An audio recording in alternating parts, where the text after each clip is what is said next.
witness. You're on the planet to open your mouth and live a life that says right and true things about Christ. That's why you're here. We are witnesses. Because we want people to believe.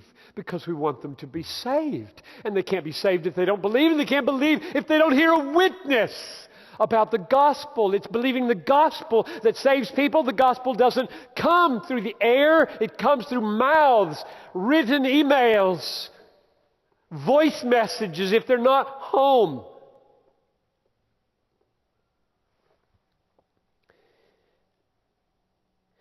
This is the first reference to believing in the gospel. There will be 97 more. The noun belief never occurs in this gospel. The word faith never occurs in this gospel. The verb believe occurs 98 times. Think on that. And witness is everywhere. You're everywhere. He came as a witness. I'm in verse 7. He came as a witness to bear witness to the light that all might believe through him. Believing only happens through a witness. That's the end of my first peg. Our witness is a great necessity. Now, peg number 2. Our witness is a great not. Verse 8. He was not the light, but came to bear witness about the light. Now that verse seems, if you like economy, superfluous. You said that already clearly in verse 7. He came as a witness. And then you repeated it. To bear witness. We got it. He's a witness. Why do you say in verse 8, he was not the light. He came to bear witness. Why do you write like this, John? He writes like this because he's up to something. That's why. It's our business to figure out what he's up to when he negates the obvious. You're a witness to the light. You're not the light. Why are you saying that? I would have passed over it, probably. No big deal. Don't draw attention to that. This is going to be a sermon about not. Except that it happens over and over and over and over 4 more times. Verse 19. This is the testimony of John. When the Jews sent the priests and Levites from Jerusalem to ask him, who are you? He confessed and did not deny, but confessed, I am not the Christ. Now we've got the words of John, not the words of the other John.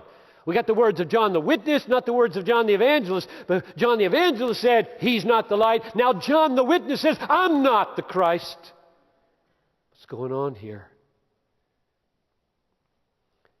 This is the testimony of John. I am not the Christ. This is the great not of John's witness. This is what I meant when I said our witness is a great not. Not only is he not the Christ, he says, or not the light, he's not the Christ. It's part of his witness.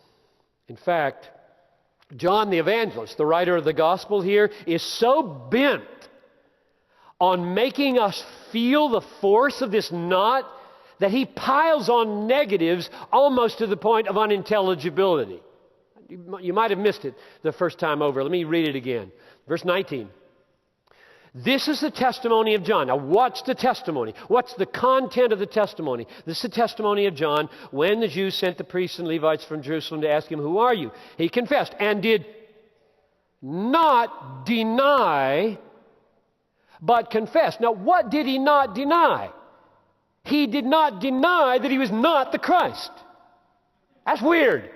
Why do you write like that? Why do you write like that? What are you doing to this preacher man?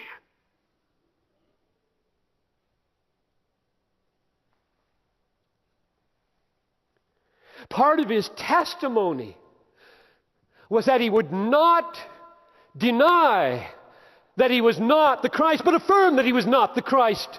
This is part of his testimony. I'm not it.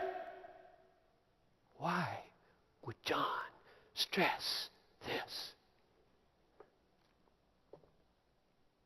He's not done. Verse 21. When they asked him, "Well, what then are you, Elijah?" He said, "I am not."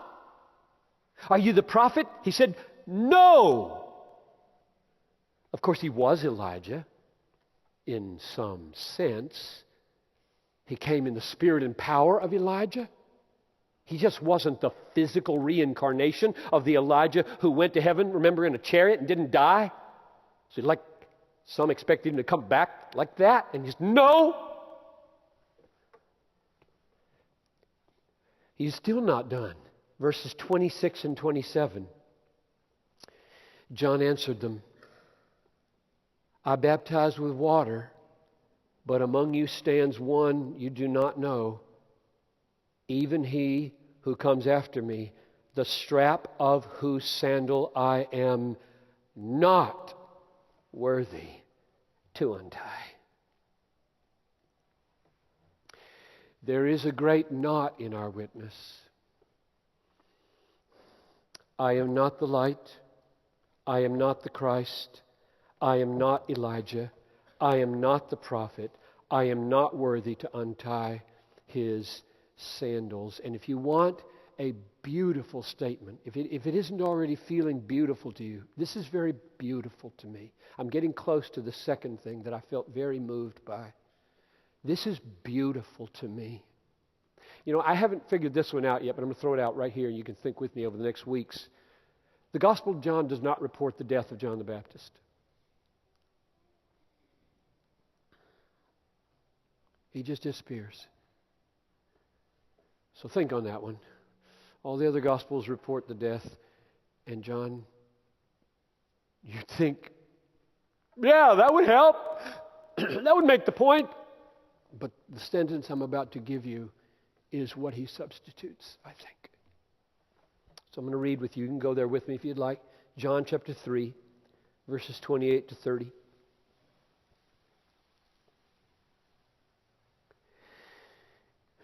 You yourselves bear witness that I said, this is John talking, John the Baptist, John the witness, that I said, I'm not the Christ, but I have been sent before him. The one who has the bride is the bridegroom.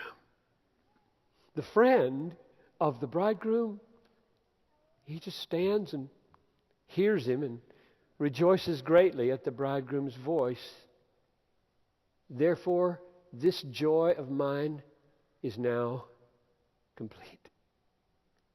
He must increase, and I must decrease.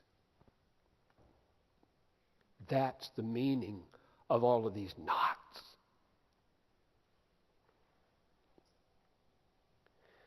I'm not the bridegroom. I don't expect the bride to come to me. And when she shows up and she turns right to him, and I'm just left out there on the porch, having brought everybody together and just out on the porch now while they're celebrating, my joy is full. That's beautiful. Don't you want a preacher like that? Wouldn't you wish you had one?